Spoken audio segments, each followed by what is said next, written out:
Morning. I'm the Reverend Rachael Hayes, minister of this Unitarian Universalist congregation. I use she, her pronouns. Welcome to you in the sanctuary, live with us on Zoom and later on YouTube. Come in from the crisp morning air outside. Come in wearing the autumn sunlight on your face. Come carrying the turning of the seasons in your heart. Whatever and however the greatness of life is speaking to you now, you are welcome in our circle of friends. We are all growing, all learning, all loved. Just as you are welcome here. We come together this morning full of the turnings of life, keenly aware of those we have lost, so many beloveds in this last year, and hearts open to those who continue to join our circle. We celebrate the processes of love through the generations, love that made us who we are, love that sustains us. Love that gives us hope. Come into our circle this day and let us worship together. I invite you to say our congregation's chalice lighting words with me. We light this flame to invite a world of peace, where we heal the wounds, where we share what we have with one another, where justice is another word for relationship, and we listen for what love has to say. I invite you to rise in body, spirit, heart, and voice to sing our first hymn, There Is a Love. It's on the screen and in your order of service.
Today is All Souls, and we are going to build an altar to remember people we love who have died.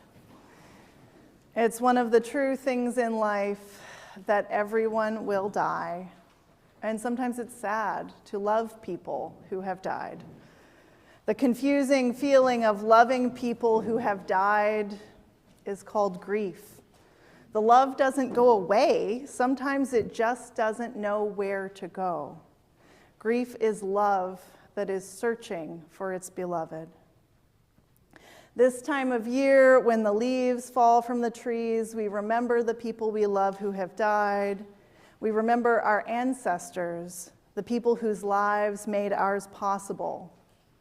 Ancestors of body, parents and grandparents and great-grandparents and so on, and ancestors of spirit, people whose lives have inspired our own.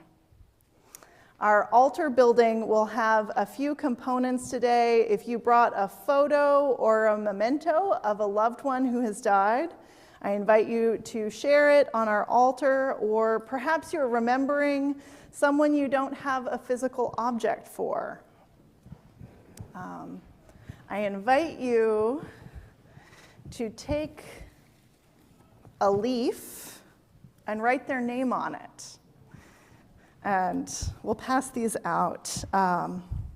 Or you can draw something to represent them if that works better for you. I'd like to invite any of the kids who want to be helpers for building our altar to come forward. And we'll pass out leaves, and there are pencils in the baskets over there.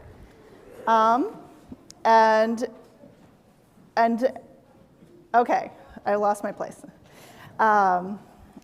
And then when all of the leaves and pictures and objects are on the altar, we'll arrange it and add some nature objects and light the candles. Yeah? So if you're joining us on Zoom, you're welcome to write names in the chat, and we'll add those to the altar as well. Can you help pass these out?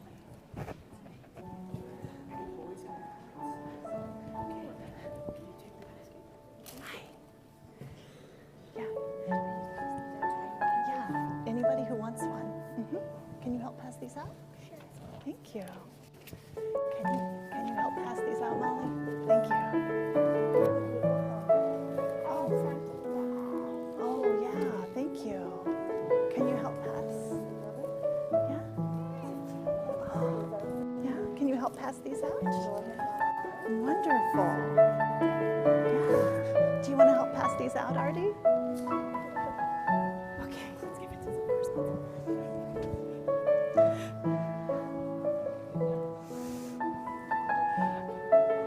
Let's see. Where did the...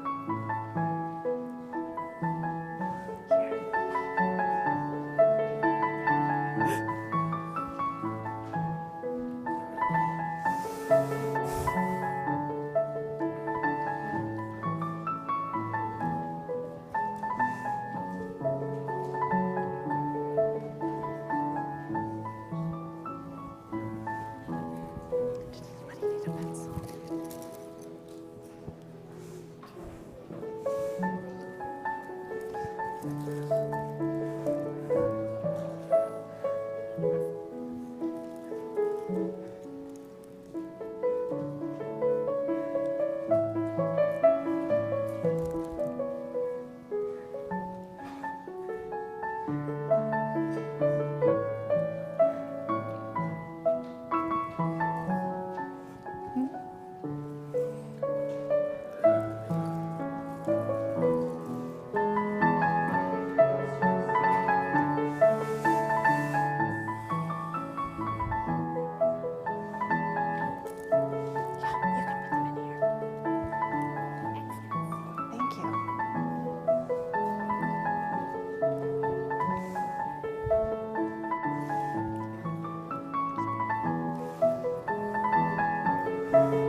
arrange some objects? Yeah.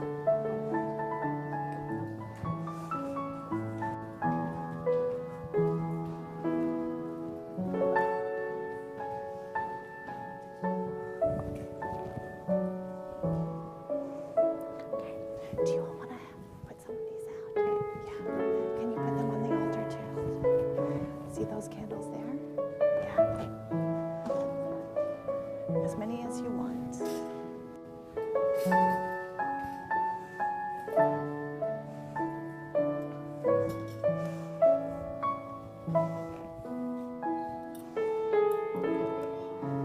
Anywhere you want.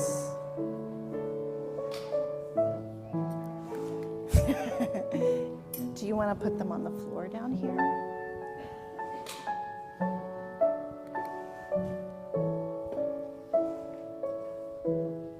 Do you want to put some of these down? Yeah. You turn them on the bottom. Anywhere you want.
Do you want to do that one?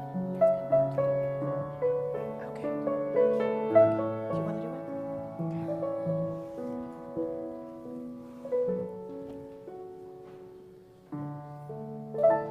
Awesome. I'll take it. Thank you, Lessa.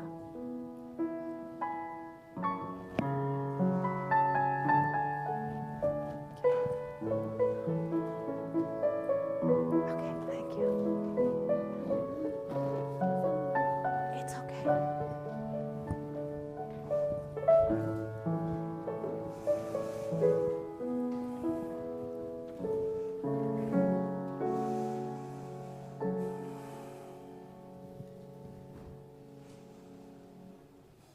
In the struggles we choose for ourselves, in the ways we move forward in our lives and bring our world forward with us, it is right to remember the names of those who gave us strength in this choice of living. It is right to name the power of hard lives well lived. We share a history with those lives. We belong to the same motion. They too were strengthened by what had gone before. They too were drawn on by the vision of what might come to be.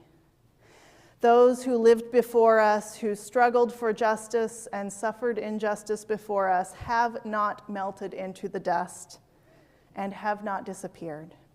They are with us still. The lives they lived hold us steady. Their words remind us and call us back to ourselves. Their courage and love evoke our own. We, the living, carry them with us. We are their voices, their hands, and their hearts. We take them with us, and with them choose the deeper path of living. Joel, what's happening in elementary RE today? Today we're going to be talking about kindness and how we can fill each other's kindness buckets. Wonderful. Thank you, Joel. Okay, and Melanie, I just saw you. There you go. What is happening in junior youth group today? speaking of those who went before us, we're going to be talking about, is this on? Here, just point it right at your mouth. Exploring the origins of the American Unitarian churches, which began in 1626 with the arrival of the Puritans, who gave us our heritage of, among other things, our heritage of church polity, which means self-governance of every individual church, and also the individual search for truth and meaning through scholarship and discourse with our fellow members. Thank you, Melanie. All right, as our religious education classes go downstairs, the rest of the congregation is invited to rise in body and spirit to sing our next hymn, number 96, in the gray hymnal, I Cannot Think of Them as Dead.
In Blackwater Woods by Mary Oliver. Look, the trees are turning their own bodies into pillars of light, are giving off the rich fragrance of cinnamon and fulfillment. The long tapers of cattails are bursting and floating away over the blue shoulders of the ponds. And every pond, no matter what its name is nameless now. Every year, everything I have ever learned in my lifetime leads back to this, the fires and the black river of loss, whose other side is salvation, whose meaning none of us will ever know. To live in this world, you must be able to do three things: to love what is mortal, to hold it against your bones, knowing your own life depends on it, and when the time comes, to let it go, to let it go.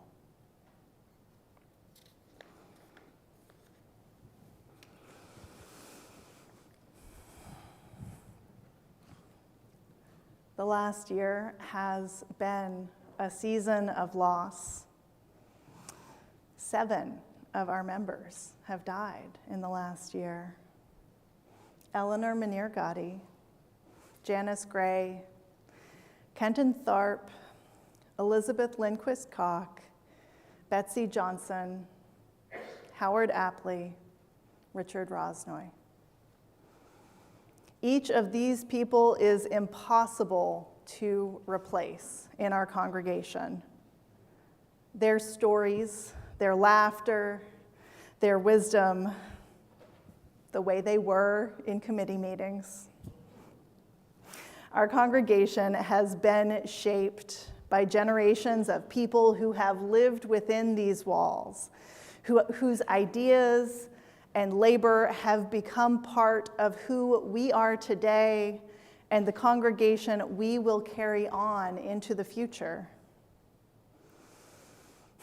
So many of us also hold fresh grief from outside the congregation, loved ones from our friends and family circles, so many people whose lives have touched ours in so many ways. Our lives continue somehow without them.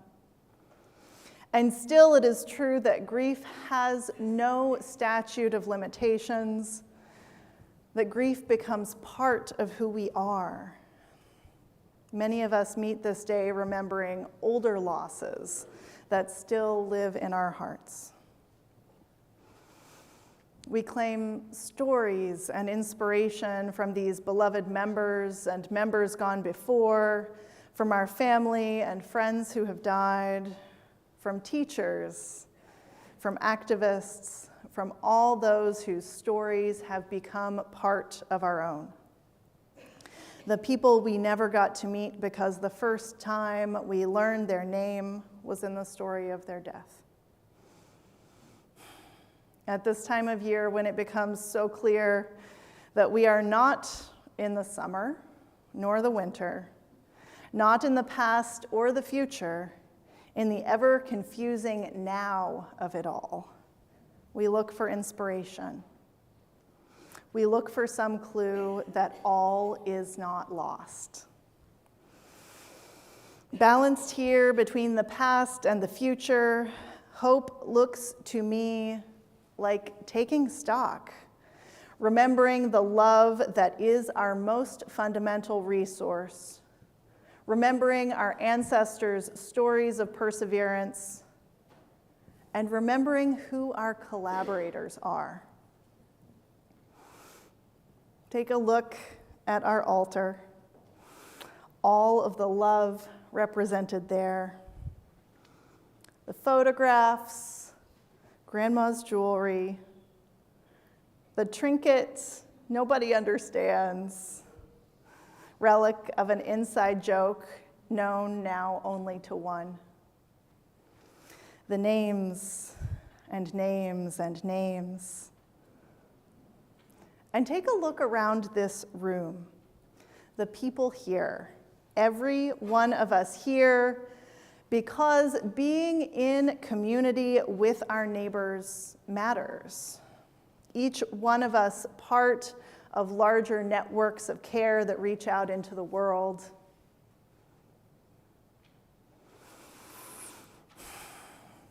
And I invite you to get quiet in yourself for a minute. Take in as big of a breath as you can hold. Hold it. Let it go. And again, as many times as you like.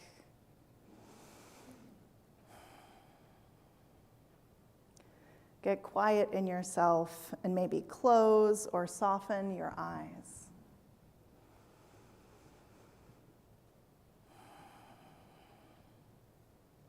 The future. The things I can promise you about the future. You will die, though I do not know when. People who have power will fight unfairly to keep it. We will do what we can to be part of the work of love in the world. We don't know the details. We do know that there will be death and struggle and love. In this quiet listening space, take a moment to listen for the voice of love in this moment. Are you called to protect loved ones? Are you called to pave the way for someone to come after you? What is love calling you to do?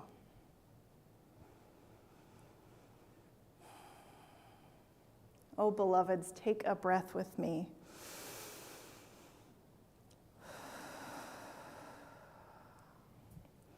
And as you're ready, come back to your sensation of this space. Open your eyes, see the light of our chalice and the candles on our altar. Hear the breaths and furniture creaks of this congregation. Smell the warm sweater of the person next to you. Feel the air on your skin. And look around at this congregation again.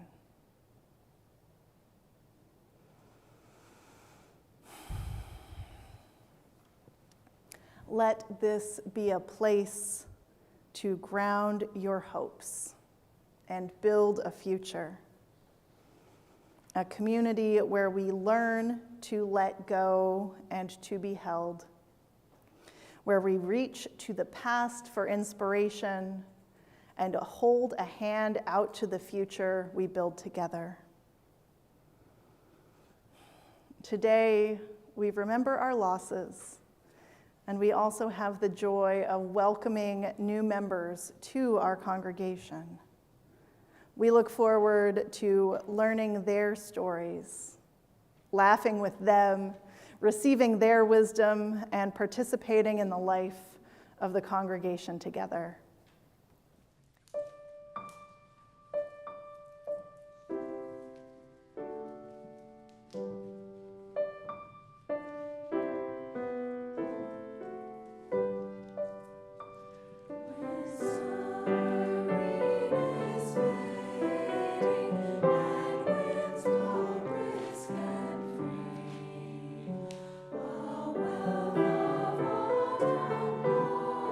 Praise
our prayer this morning was written by Jan Richardson. Attended. We are attended. We are accompanied. We are asked to open our eyes, our hearts to the grace of it, that we might bear witness not only to the fall of the sparrow, but also to what follows it. The aching mystery that comes to sing in our bones, the presence that releases us into this living and into this world, but also with wondrous strangeness goes with us still, making a nest in us and helping us find our way home. Please remain seated as we sing our meditation hymn, Winds Be Still.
month's recipient is the Young Revival Network. Robin Livingston will introduce the speaker.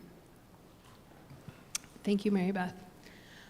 My name is Robin Livingston. I nominated the Young Adult Revival Network, or YARN, for this month's dedicated offering because I believe that supporting YARN in their work is an opportunity for our congregation to help fill gaps in our budget and programming to support young adult engagement and growth in Unitarian Universalism and communities like ours. And now Carol from YARN is going to give us a little introduction. Hello, UU Society of Amherst. I'm Carol Maciel, and I am the Community Director for the YARN, the Young Adult Revival Network. Just as a brief visual description, I am a Latin American woman with pale skin and dark brown hair that's quite long, actually. I wear gold-rimmed glasses and a white dress shirt. All right. The YARN, what does it stand for? The Young Adult Revival Network. It started as a program at the UU Society of San Francisco. That was during the pandemic, and it started as a way of taking care of the needs, the spiritual and the connection needs of you young adults. Our age range is between 18 to 39, so we cover the emerging adults who bridged out of youth until their late 30s. And what does it look like? What does our work look like? Basically, we have moderated online communities. We know the internet can be a nasty space at times. We all do. And what the Yarn does is to have places where you young adults can connect to each other, can share resources, can learn from our resources, and can learn about Unitarian Universalism and spiritual exploration in a safer space. So I'm always seeing who's getting into the community, welcoming, and just making sure that there are no trolls and no people with bad intentions, you know what I'm talking about. And that's the role of moderation. That's what we do to make it as safe as possible. And it's really beautiful because you can sense the vulnerability in what we share, our joys and our sorrows, our questions. What we also offer is a book, an ebook, actually, it's digital. It's called The New Guide for Young Adult Ministries. And it was written by specialists in young adult ministry who created Yarn, who have other types of ministry as well. And it's a free resource that you can read and you can ask questions about how to build, grow, nourish, reestablish your young adult ministry / program. And that's in our website and in our newsletter as well. Speaking of the newsletter, we do have a newsletter where we add tailored information of UU events, mostly online, but sometimes in person, and offerings and really the blessings that our community has to offer tailored to the young adult community. We also uplift the efforts of young adults that are doing beautiful things in their ministries. So they published a book, we advertise that. They are starting their internship and would like to need some information for research. We also uplift that it's a way to empower our voices and let the community know, especially the new UUs, that there is online worship, there's pastoral care, there are poetry readings, there are many things that our UU partners, you and many other congregations are doing. And it's also something that we have. And we also offer one-on-one consultations for people, religious professionals, religious educators who want to build, nourish, and reestablish, grow their UU groups / communities and ministries in general. It's a place where you can have the feedback and the reassurance and the advice from people who have been doing young adult ministry for a while. Not only myself, but Yarn founders as well, for example. Last but not least, we also have a chaplaincy program. We offer no cost, no questions, pastoral care to young adults wherever they are in the world. You're a UU, you can be anywhere. We have online, reliable pastoral care with our brilliant chaplain, H.B. Rivers, a Star King graduate, and a person who really cares about the faith and the future of their faith. Speaking of the future, we often hear that the younger generations, the kids, the youth, the young adults, they are the future of the faith, the future of anything. But really, I do believe it's true, but we have to mean it. All that we offer has some costs and efforts as well. And we really like to be able to offer that. And that's why we're really grateful for your help and for your willingness. I hope we actually interact more beyond this little video. Yes. One of the things that I learned about the Unitarian theologian James Luther Adams, who actually lived a lot of time in Massachusetts because he went to Harvard, is that we need to examine our faith, and that Most people have faith in something. What matters is, what do you have faith in? And I really do believe that rethinking how Unitarian Universalism can better adapt and include the younger generations is a crucial way to examine our faith and how it manifests. And that being said, thank you so much for watching me, and thank you so much for reaching out. I really hope you get in touch with us, either on Discord, email, Facebook, whatever. I'm just glad to be here, and really thank you. Bye. Another world is possible. We collect an offering and we split it with an outside organization to help us remember that we can't make the world a better place on our own. During November, our congregation generously shares half of our offering basket with YARN, the Young Adult Revival Network. Half of the money collected in our offering today supports the life of our congregation, and the other half will support YARN in nurturing the spiritual lives of young adults. Please give generously today in the basket, by text, by check, or through our website.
Please join me in the words to extinguish our chalice.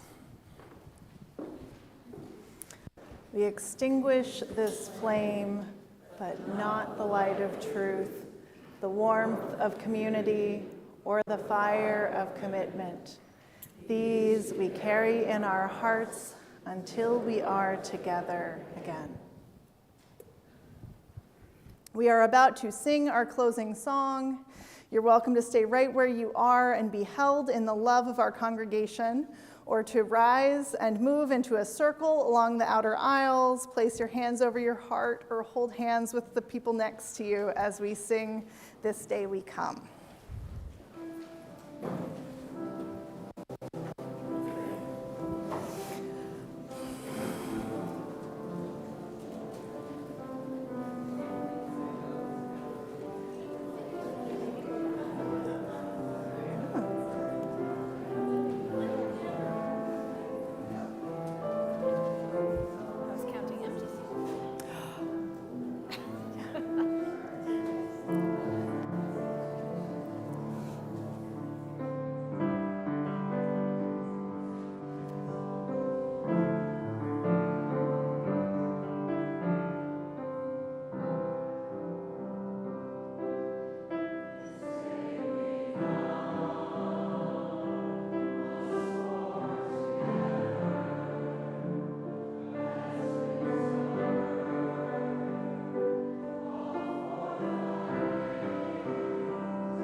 I send you forth with these words by Leah Derlin Jones.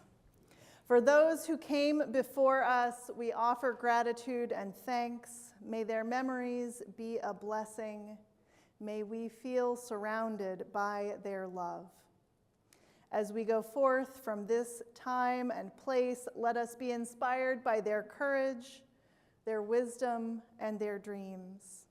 Let us honor them by doing the work of living boldly, loving mightily, and creating heaven on earth.